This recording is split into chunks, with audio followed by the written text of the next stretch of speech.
ओम गं गणपतये नमः. वक्रतुंड महाकाय सूर्यकोटी समप्रभ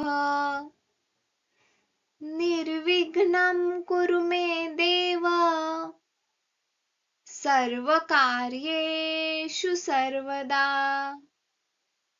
याचा अर्थ श्री गणेशाला नमस्कार.